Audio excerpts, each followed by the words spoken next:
এগুলি আসলে একটা ব্যাড এক্সাম্পল হয়ে যাচ্ছে। উচিত ছিল যে সেই বোর্ডকেই কন্টিনিউ করতে দেওয়া। তাদের এখন প্রমাণ করতে হবে যে তারা এখানে যে এসছেন সেটা যথার্থ হয়েছে তাদের কাজের মাধ্যমে, এবং যারা ক্রিকেটের জন্য কিছু করতে পারবেন তারাই যাতে এইখানে কমিটিতে আসেন। এটা আসলে সমর্থনযোগ্য না, কারণ এই যে 2024 সালের 5ই অগস্টের পরে একটা পরিবর্তন আসে, সেখানে কিন্তু একটা নির্বাচিত বোর্ড ছিল। সেই নির্বাচিত বোর্ডের মেয়াদ কিন্তু আর বেশি দিনও ছিল না। উচিত ছিল যে সেই বোর্ডকেই কন্টিনিউ করতে দেওয়া এবং সেই বোর্ডের মেয়াদ শেষান্তে নির্বাচনটা দেওয়া। তাহলে জিনিসটা একটা হলো কি ধারাবাহিকতা থাকলো। তো যে জিনিসগুলি হচ্ছে এগুলি আসলে একটা ব্যাড এক্সাম্পল হয়ে যাচ্ছে, এবং এই এক্সাম্পলটা আর যাই হোক ক্রিকেটের জন্য সুখকর না। এটা ঠিক যে অনেক অভিজ্ঞ সংগঠকরাই এখন সিনে নেই, হয়তো বিভিন্ন কারণে তারা নেই।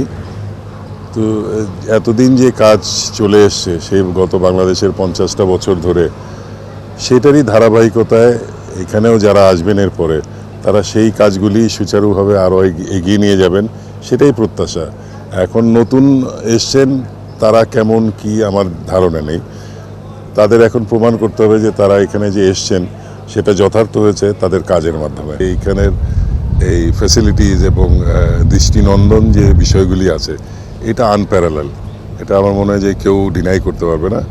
আমি তো এইখানে খেলাটা দেখতে এসে আমি খুবই এনজয় করি, এবং আমি শিওর যে অন্যান্য টিম যারা আসে তারাও কিন্তু খুবই আগ্রহী সিলেটে খেলা তাদের যাতে হয়।